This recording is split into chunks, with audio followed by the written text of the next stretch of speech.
Olá, sétimo ano, tudo bem por aí? Bom, hoje nós vamos voltar a falar sobre a expansão marítima. Na última aula, a gente falou sobre a expansão marítima portuguesa, tá? Hoje a gente vai focar mais na europeia em geral, modo geral, tá? Na página 157, temos falando sobre algumas coisas, alguns aspectos importantes. Quero que vocês abram nessa página, tá? Bom, e aí a gente vai focar neles, tá? A gente vai focar na expansão marítima, no caso do século XV e do século XVI, tá?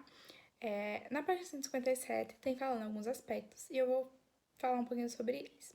Bom, o primeiro aspecto que coloca aí na página é o aspecto econômico. Vamos lá. Naquele momento, como eu citei lá quando eu falei sobre os portugueses, estava havendo uma crise devido aos acontecimentos da peste negra, tá?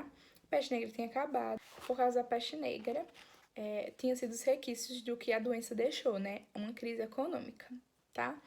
E aí, eles queriam que a economia melhorasse, obviamente. E aí, como é que eles poderiam fazer a economia melhorar? Tinha a questão deles conseguirem fazer negócio com o Oriente e o Ocidente, porque era o que gerava mais lucro. Tinha a questão de que, descobrindo outros lugares, outras regiões, eles podiam encontrar ouro, pedras preciosas, metais preciosos. E também, nesse setor econômico, eles estavam interessados em acabar com o monopólio que a Itália vinha tendo com a cidade de Genova e de Veneza, né? Tava um monopólio muito grande, e eles quebrando a economia da Europa geral melhoraria, ok? Vamos lá ao próximo ponto.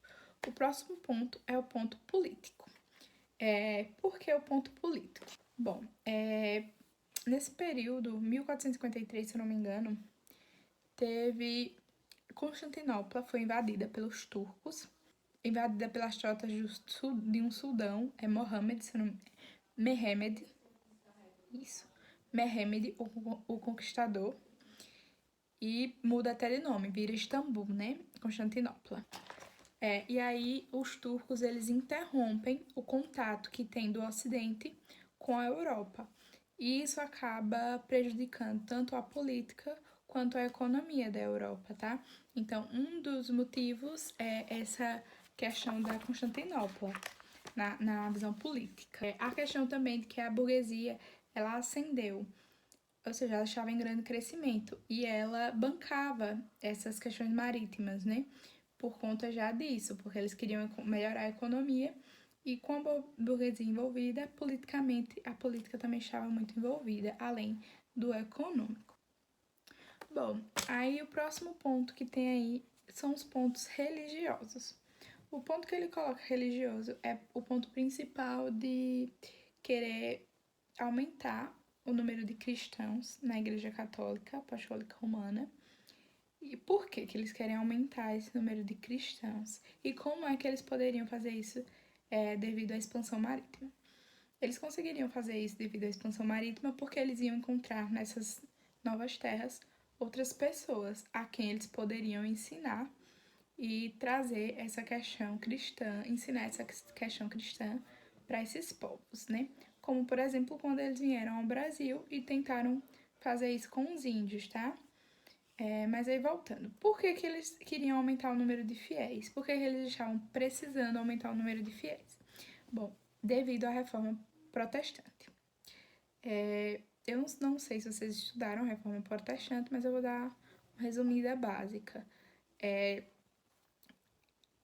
Havia algumas coisas que incomodavam algumas pessoas na Igreja Católica, principalmente a questão de pagar impostos. Não é impostos, é muito ligado à questão de indulgências.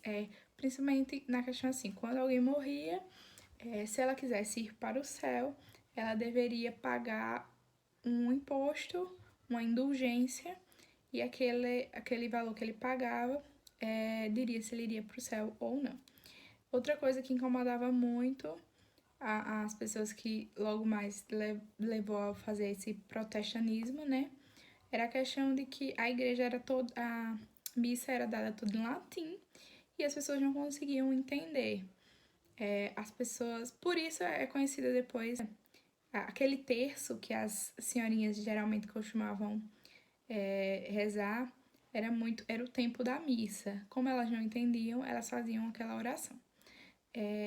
E também o fato de que tinha muitas pessoas que o fato da Igreja Católica adorar imagens não gostava. Isso tudo misturado com visões políticas, sociais, fez com que Martinho Lutero iniciasse esse movimento reformista, que logo demais ficou conhecido como protestantismo e ficou conhecido como a Reforma Protestante, né? Que foi uma reforma, que foi um protesto contra os abusos do clero, né? E aí, com isso, muitas pessoas migraram da Igreja Católica para o protestantismo, fazendo com que o número de fiéis caísse, viesse a cair, e também o número de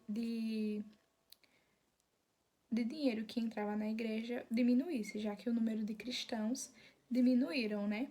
Como o número diminuiu, as indulgências caíram e assim por diante, fazendo com que também houvesse, de certa forma, uma crise na Igreja Católica, tá? Então, por causa disso, eles queriam atrair novos cristãos. E aí tem também o ponto tecnológico. Como a gente viu na expansão dos portugueses, eles já tinham alguns macetes para conseguir viajar maritimamente, né, pelo mar, sem contar que eles tinham a vantagem de ter costas, né, que eram as bússolas, a astrolábia, a caravela, foram coisas que ajudavam eles a se locomover melhor pelo mar. Como eu disse anteriormente na outra aula, não se tinha um mapeamento correto, né? As pessoas iam fazendo mapeamento de acordo com o que iam percorrendo pelo mar. Então, essa questão também, como a tecnologia estava crescendo, estava melhorando, isso possibilitava que todos os que quisessem se expandir maritimamente, como a Europa, conseguisse fazer isso. Como também na questão econômica, né? Como eu disse lá no começo da questão econômica, o fator de ter novas terras, ter novos ambientes, isso gerava um poder de influência maior, né?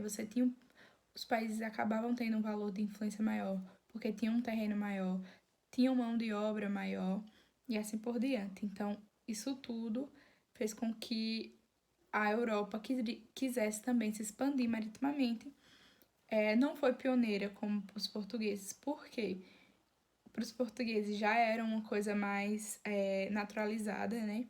Eles já tinham esse contato maior com o mar, eles já tinham esse espírito navegante, esse espírito aventureiro, e eles moravam muito próximo ao mar, então isso facilitava muito a vida deles, tá? Bom, eu vou deixar uma atividade para vocês fazerem, tá? Eu quero que vocês leiam a página 157, desenvolver e aplicar, e respondam a página 158, tá?